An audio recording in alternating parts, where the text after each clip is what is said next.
Take a stone. Water for water, fire for fire, earth for earth. Go, now.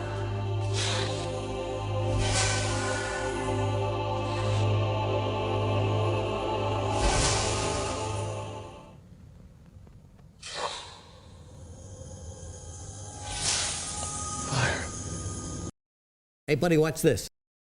Yeah, we've got some fire elementals in this video with custom cards made by you guys, the Regis Gilman community, all elementals or elemental themed cards this time around. Like this one, the Blood Elemental from Andrew Jackson. Who knew long dead president was designing custom cards? But hey, I'll take it. This is a 5-mana 7/7 elemental for Warlock with Taunt and Battle Cry. If you didn't play an elemental last turn, deal 7 damage to your hero. And I love this idea here, right, of taking the kind of elemental trigger we all know, which is if you played an elemental last turn, that has been their synergistic game plan, and shifting it into Warlock mode here with a Blood Elemental. So first off, fantastic artwork, usage of that story there, and turning it on its head so that, you know, Warlocks do things a little differently. Blood Elementals are the dark arts. And in this case, if you didn't play one, you're going to get punished instead of getting a reward if you did. But if you did manage to play an Elemental, then you get this nice 5-mana 7/7 with Taunt, which of course is clearly overstated, but sometimes it might be a little bit risky or difficult to play. So it's a balancing act, as Warlock always is.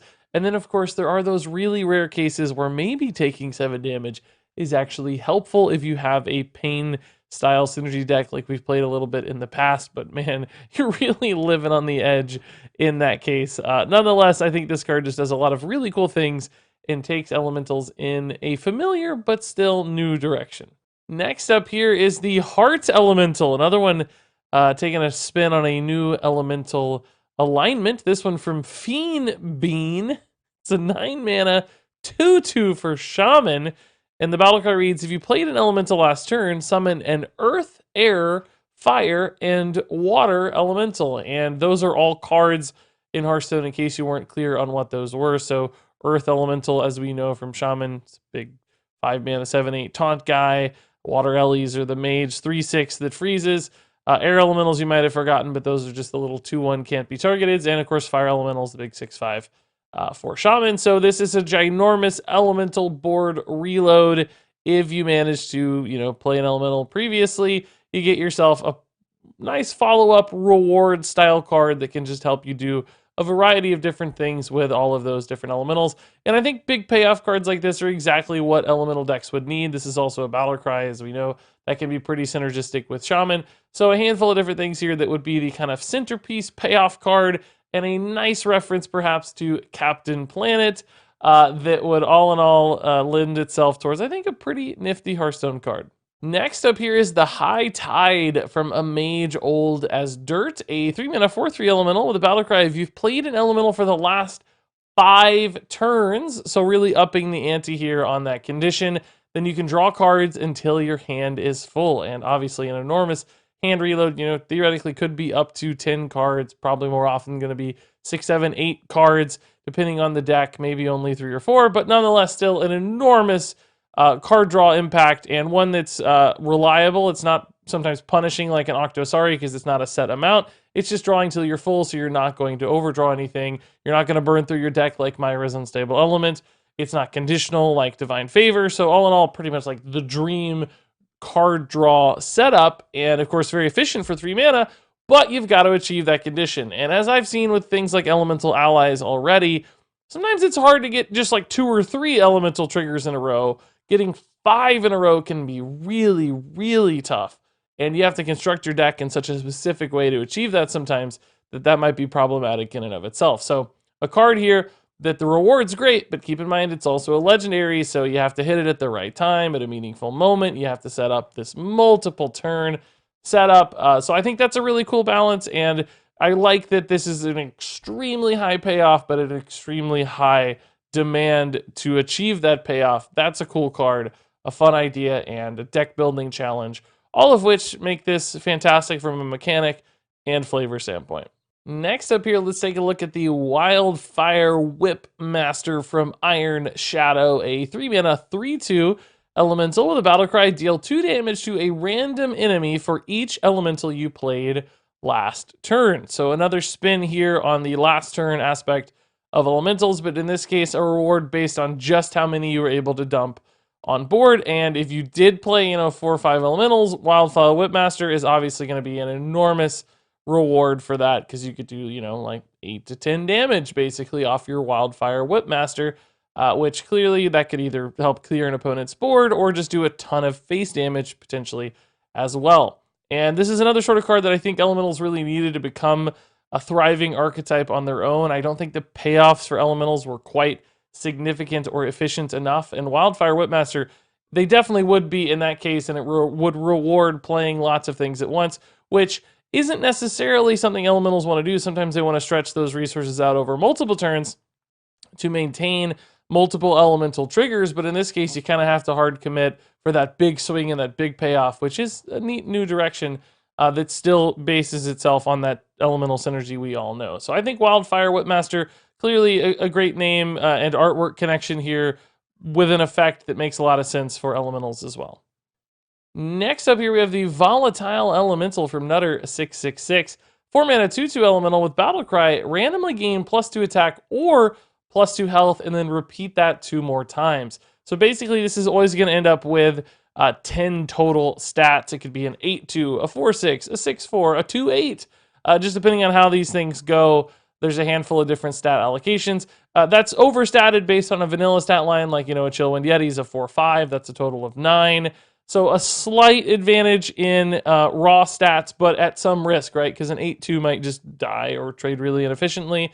But beyond that, of course, you've got Battlecry synergies for Shaman. If you double this with, say, the Shaman Quest, then suddenly you've got a really big stat line. It does cool things with Shudderwalk. Shudderwalk could gain a bunch of additional stats. And of course, it just fits that kind of chaotic RNG aspect that Shaman does rely on a lot in its card design. So a lot of things come together with this card from a flavor, art, name, and class fit standpoint that make it pretty sweet little design.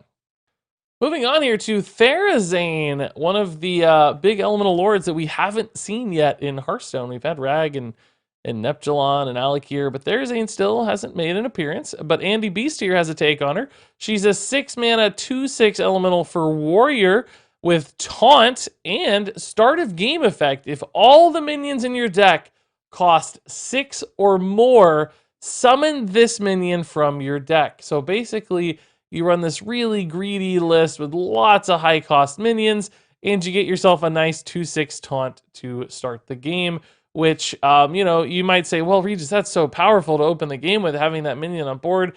It's just going to completely lock out aggro decks.